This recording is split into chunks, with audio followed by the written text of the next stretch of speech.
Ladies and gentlemen, hep cats and hep kittens, rock stars of all ages, Ricky Rocks here to welcome you back to episode 2 of From the Vault Retro Action Figure Review. The response to the first video, the Superman video, was so overwhelming, he lied with a straight face, that we decided to do a few more of these. So again, this weekend I was at the Englishtown Flea Market, specifically Funkenstein Wrestling Superstore. Englishtown Flea Market, Englishtown, New Jersey. If you don't go there for your wrestling figures, quite simply, you're an asshole. But they also have a lot more than just wrestling figures. They also have a lot of superhero, movie, and cartoon-based action figures as well. So, last time, we talked about the DC Justice League animated Superman action figure, which I gave very high marks. Now, again, anybody who knows anything about me at all knows that aside from being a sexy beast, I'm a huge fan of action figures, specifically Superman, but a lot of people would not necessarily know that I'm also a huge fan of Batman, The Dark Knight. Don't let the shirt and the poster fool you. Fact of the matter is, this is the only part in the vault that is not covered by comic books and action figures and bookshelves, so I have a lot of shit, and I'm just trying to keep it clean here, so this is the only free spot I have right now. I'm such a huge fan, I'm a huge collector of everything, from movies to toys to video games and everything else, so for the sake of your eyeballs, we're just going to focus on this spot here. But anyway, huge fan of Batman. You can't see it, but just off to the side right now is one of my many media shelves covered with DVDs, and I'm looking at no fewer than 24 or so Batman DVDs. Everything from the 66 Adam West TV show to the various animated series, including the Filmation 1970s one, up to the modern movies. So, Batman, huge fan. Animated series, Christian Bale, Michael Keaton, doesn't matter. Ben Affleck, fantastic. I will never run out of great things to say about that portrayal of Batman. But the fact of the matter is, just like with Superman, even though I'm a huge fan of all the different kinds of presentations of Batman, my favorite has always been the comic book version of Batman. It's what I was raised on. I got into Superman and Batman when I was very little. My father taught me to read by reading me comic books every night before bed. True story. Superman and Batman specifically. These are some of the things that stuck with me from a very young age, two of my favorite characters. So, regardless of how much I love that Michael Keaton, Christian Bale, Ben Affleck, Batmans, and even the animated series versions, because I even liked the 1980s Super Friends. I liked the Adam West show. They were all great for what they were. But to me, just like with Superman, Batman begins and ends with the comic book. That's my favorite. And as a toy collector, oh man, as a toy collector, especially in the late 80s, early 90s, that could be frustrating, because even though there were a million Batman action figures on toy store shelves, fact number one, it seemed like sometimes that's all there was. From like 1991 to 1997, if you weren't a Batman fan and you were just a DC fan, you were kind of shit out of luck. If you wanted a Superman figure, you couldn't get one until the figures based on the animated series came out. If you wanted a Wonder Woman figure, you couldn't get one. But if you wanted Batman in a zebra costume, or an orange costume, or an ice skating costume, or an Olympic wrestler costume, or whatever, you could go to Toys R Us and buy that, usually in the animated series mold. So I kind of had a love-hate thing with the Batman animated series line. I didn't really collect them. I had a handful, 3, 4, 5 of them. They look cool, they were great for the show, but as a comic book fan, oh man, really hurt me that if I wanted any other kind of superhero from DC, I couldn't get them. But also that it was like 100 different costume versions of Batman, none of them even remotely accurate to how he looked in the comic book. Drove me crazy. So I always hoped that somebody would come along and do a line of Batman action figures that was more accurate to the comic book. And that's what we're here to talk about today. Specifically, the Kenner Legends of Batman action figure series. And specifically, I'm getting that over. We're going to talk about the Catwoman action figure. Now, this line for me and for kids in 1994 who were huge fans of the comic book Batman, this was a godsend. Now, you might think it's weird that I'm not starting with the Batman figure, but the fact of the matter is they did a couple Batmans and I don't have them yet. So just bear with me, okay? We're talking about Catwoman today. You don't like it? Fuck off.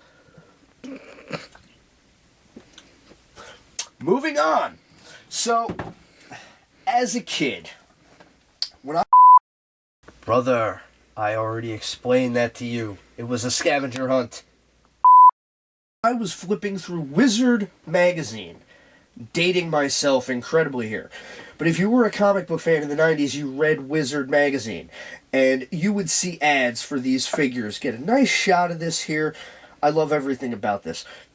You'd be reading Wizard magazine, and you heard that they were coming out with a line of toys based on the comic book version of Batman that looked exactly like they did in the comic books right at that moment, 1994, 1995. And it wasn't based on a cartoon show. It wasn't based on a movie. And they looked this good. It just blew your mind. Now, actually seeing them in person as a kid, you can't imagine how exciting this was. Take a look at the box art here. You've got a very classic, beautiful Batman pose up in the corner here, silhouetted against the moonlight as we all have pictured him. You've got a nice, bold Legends of Batman logo there. Allegedly, Kenner called it Legends of Batman, so it would give them the opportunity to do several different types of Batman characters, all based on the comic book, but not having to be too specific. So I thought that was a great idea. You got a little bit more room to play around with some of the different versions of some of the characters, but all based on the comic books, which was great. Each figure came with an official collector's card. Honestly, I don't know too many kids who hung on to these, unfortunately, but they are really cool. Again, original artwork depicting exactly how the characters looked at that moment in time in the comic books. This would have been 1994. And the figure itself, as you can see, we have Selina Kyle, Catwoman, in her early 1990s purple and black outfit, slightly darker than it was drawn in the books, as you can see on the trading card, but pretty accurate. Right down to, not to get too pervy, but right down to the figure of the character, her shape, her curves, so to speak. This was extremely accurate to how she was drawn in the comic books by Brian Boland and others. You have to remember that at this point, between 1991 and 1994, this was the beginning of Catwoman kind of taking off as her own popular character, not just a Batman villain. She was always popular in the sense that she was on the Batman television show in the 1960s, and she was in the various animated series, as well as Batman Returns, but even before Batman Returns, Selina Kyle was kind of... She had the rocket strapped to her, so to speak, in the early 90s. She was appearing in a lot of books. They gave her own miniseries. They redesigned her into this really awesome costume that's simple but elegant and really sexy. And it just sort of popped more than a lot of her previous looks. She's got on to change her costume another 50 million times, because ain't that a woman's prerogative? But this is one of her most iconic looks for sure, and this all started in the early 90s comic books, and it wasn't just because they gave her a new costume, but the whole thing kind of came together at the right time. There was a lot of heat on Catwoman at that moment, and so they decided that she would be one of the best characters to roll out Wave 1 of the Legends of Batman series.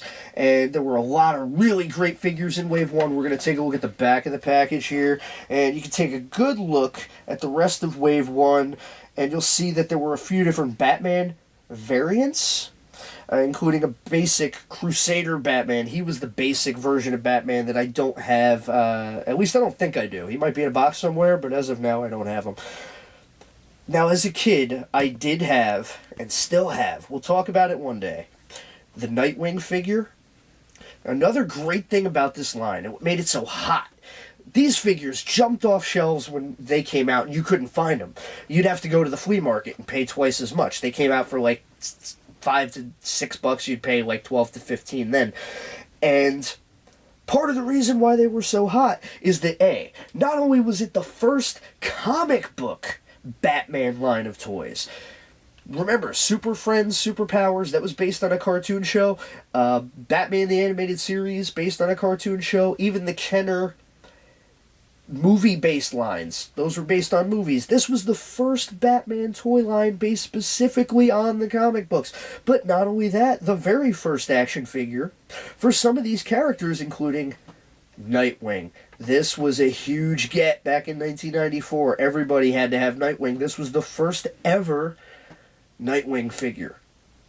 He was a hard find, kind of, sort of. I picked him up, still have him to this day. But also you had Night Quest Batman, Jean-Paul Vallée, the Usurper. And again, as you can see... No, it is not my fault. Alright, Jerry, it is not my fault. Okay? If she was going to do some stupid shit like that, they were going to get divorced anyway. Really dynamic versions of the characters. You have a few Batman variants in there. Not a huge fan of that Joker, honestly. I had seen him, but past, I don't know, something about the hair is a little too wild, the grin is a little too wide, but not my favorite Joker. Wasn't entirely comic accurate for a line that was all about being comic accurate. He didn't look like this in the books at that time, so that was a little frustrating, but you had great versions of some of the other characters.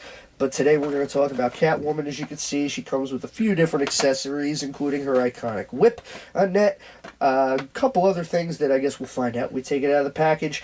Again, we're not going to show you the unveiling because, A, I don't want to give anybody a heart attack, but B, I'm pretty careful when I take this stuff out of the box, so it's going to take me a couple minutes.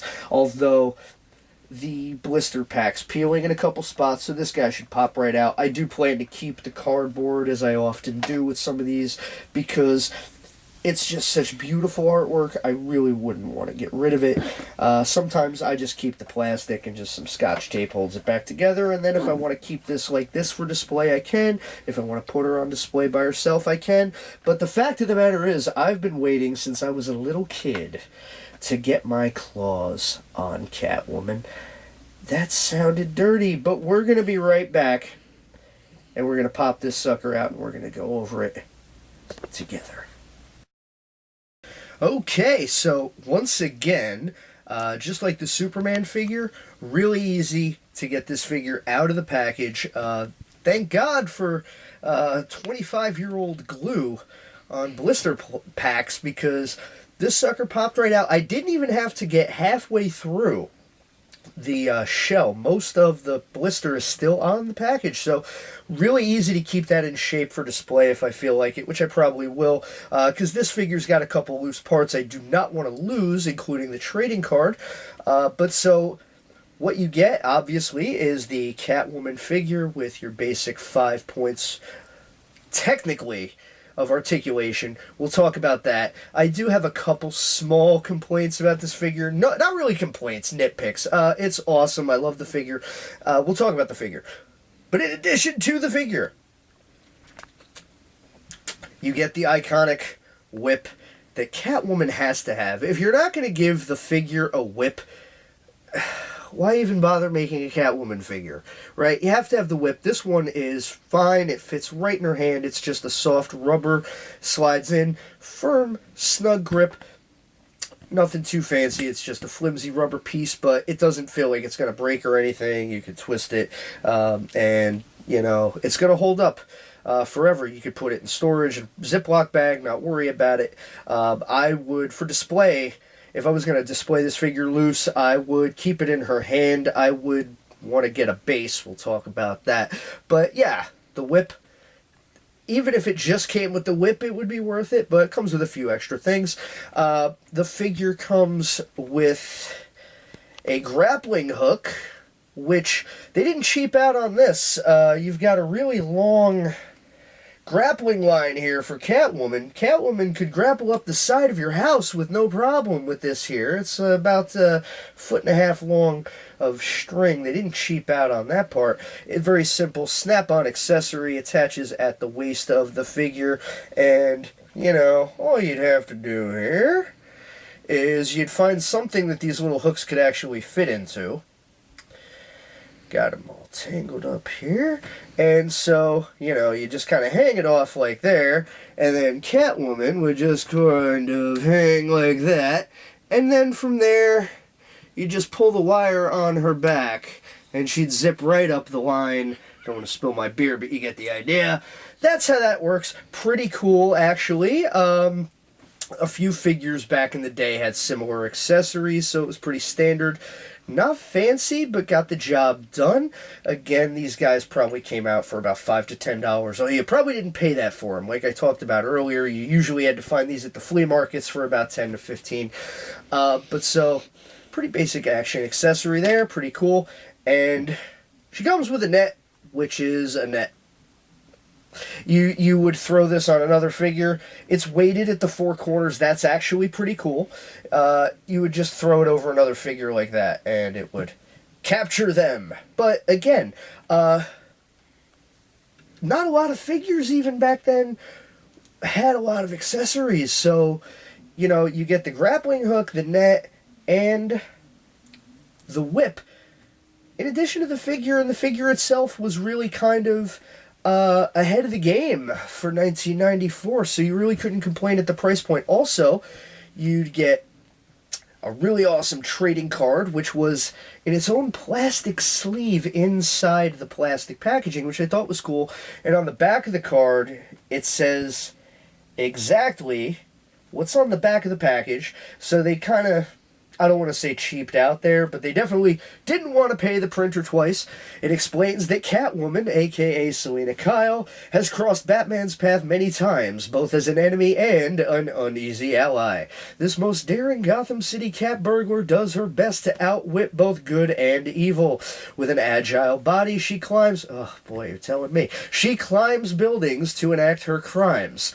With a crack of her whip, she greets her frantic, net-captured victims, and I'm sure a substantial portion of her internet fan base. So again, they redesigned Catwoman in the early 90s to be a little bit more sexy, and it definitely worked. The streamlined purple and black costume really worked in the character's favor. It was a huge reason why she got over as big as she did at that period of time. Can't understate that. So let's talk about the figure. The paint, again, it's a little bit darker. Just a little bit darker than it was in the comic book at that moment in time, 1994. I don't really mind that specifically. Since then, she's more commonly known for wearing black. But back in the day, especially 70s, 80s, and 90s, purple was what you would associate with Catwoman. So the sculpting, there's not a lot of different pieces to it. You've got the mask, the hair, the gloves, and the boots, but they're all perfect. They look exactly like she did in the comics at that time. The boot here even suggests a spare whip or cat o' nine tails kind of tucked into her boot there. I thought that was pretty neat. They didn't have to bother with that, but they did. Doesn't really do anything, but it's kind of neat, you know? They just were obviously looking to be as dynamic as they could in as many places as they could. The hair is a really nice kind of windswept look to it. She's had longer hair, shorter hair.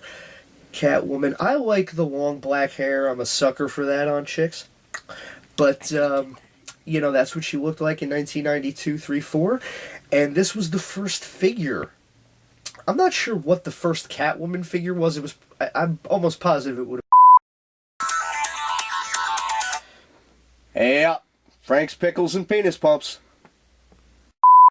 Have been its DC superpowers, but there were not a ton of Catwoman figures. There was the movies, the animated series, and then this one looks exactly like her comic book version, except for, again, the paint's a shade darker. I don't really mind that. The mask is perfect. As far as the paint goes, again, the only thing I would change at all is maybe bring it up a shade, but it's definitely not sloppy. It's very clean. Even the lipstick and the eyes and the eyebrows, which if you zoom in on that, you could see that, again, these are not big action figures, and therefore the faces are really small. But she's got a tiny face, but that's some tight paint work on the face there. I mean, the eyes are perfect. The lipstick is not off at all. Again, they really didn't have to paint a lot on this figure, but what they did have to paint, the face, is so important with any action figure, right? How many times have you seen a really awesome action figure, even at like a 7-inch scale, that's got kind of like, you know, drunken eyes, or one is kind of lost in space? But not here. Not here at this really small scale. So I'm a big fan of that. There's really no smudging, rubbing, or bleeding that I can see. The paint's perfect. It's perfect. The articulation, as I said, you technically get 5 points, but in the loosest sense of the word. The head moves, allegedly, because the hair gets in the way. It's on a peg, so in theory, she could turn her head left to right. In reality, however, not so. Doesn't bother me. Again, this figure came out in 1994. No kid would have complained. We were not complaining. This line was hot. These figures were hot. And everybody who had one of these was in love with it. Not just because of the obvious reasons. Everybody just thought it was awesome to have this kind of figure. The articulation, as I said in the last video, was not the be-all, end-all. Now, in the early mid-90s, the lines were kind of compromising by getting away from standard straight posed figures to something a little more dynamic or pre-posed. So here you see she's bent in the pose to hold her whip as if she will strike with it, and it's cool looking. Again, zero ability to change the elbow and knee poses, and that's kind of a drag, but, you know, we didn't care. In 1994, we didn't care. That's how it was, and we liked it. And as far as poses go, I'm not in any way upset at the way it is. It's fine. The arms are a little stiff. That was the one thing. I might need to heat these up a little bit. Right one kind of moves okay, but I wouldn't really want to force it. It doesn't feel like it's going to break necessarily, but it is a little stiff. Again, you run that risk when you take these guys out after like 20 years or so. 25 years in this case. Holy shit. The left arm, real stiff. In theory, she could get a really awesome pose going there. Like, don't go there, but I wouldn't want to force it. The legs, though, they're really smooth. No problem with the legs. Can't bend them back too far because of her awesome ass, but you can move them forward pretty nicely without much trouble. I wouldn't force the arms, though, if you find one of these. But overall, yeah, very standard as far as height. Height was actually a little taller than was common for a lot of the figures at this point, maybe by a ½ inch or so. Really can't complain about that. I've always wanted this figure. I used to see it. I'd go to the flea market to see what wrestling figures I'd get and spend $100 on wrestling figures. And then on the way home, I'd see this sitting there and be like, motherfucker. But so, you know, finally having it, it's exactly what I thought it would be. No more, no less. I'm very happy to finally have it in my collection. I don't think I have a lot of Catwoman figures, come to think of it. This might be my first one. I'll have to check, but if so, hey, bonus points. I could do a lot worse. This is an iconic look for the character based on the comic books, way before DC Direct and Mattel made that a standard. Again, if you collect figures in this scale and you're a fan of early 90s action figure lines, you really can't go wrong. Well, that about wraps it up for this episode of the Retro Action Figure Review, the Kenner Legends of Batman Catwoman. Again, pretty big fan of this figure. If I were to grade it, maybe, 8 or 9 out of 10. I want to give it a 9, but again, the arms are a little stiff and the head doesn't move. But for the standards of the time, if I had gotten this in 1994, you better believe I'd give it a 10. In 2019, 8 or 9. No elbow or knee articulation. The head barely moves. It's a static pose, but, it's a great figure for what it is, and it really captures the likeness of Catwoman as she appeared in the comic books at that time. So it's a really awesome figure. It might even be my first Catwoman figure. I'd have to check. I keep everything inventoried, but I don't have it right now, and so we'll just say it is and give it bonus points for that, because I'm too lazy to do the research. But great figure. This whole line is still pretty easy to find on the interwebs. I took a glance before shooting the video, and you're looking at each individual figure about $15 to $20 from what I've seen. This one specifically I've seen in package for about $15. So, if you collect figures in this scale and you are a fan of the early 90s DC style action figures, I say go for it. You really can't go wrong. As you saw in the back of the package, there's a lot. That was just from wave 1. I'll be alright. So they added a lot more in 1995, including a Riddler and a few other characters like Nightfall Batman, which is really awesome. So this was a wave 1, and it is a great figure. Hopefully you like this video, and if you're looking to pick some of these up, you can find them on the internet for $15 or so. I'm still looking for the basic Crusader Batman and the Nightfall and Night's End Batman, so if anybody can kind of point me in that direction, that'd be fantastic, because I'm really looking for those figures from that set. We will talk more about these. As I mentioned, I do have the Nightwing figure, and a couple others that we'll be talking about in the future, but that about wraps it up for today. So like, share, subscribe, comment, do whatever you want. I really don't care. I got some thinking to do. And we'll be back with another episode of From the Vault Retro Action Figure Review with your host, Ricky Roxx, God of Thunder, Lord of Rock and Roll, your ex-wife's favorite professional wrestler, and the reason she's your ex-wife. We'll catch you next time on From the Vault.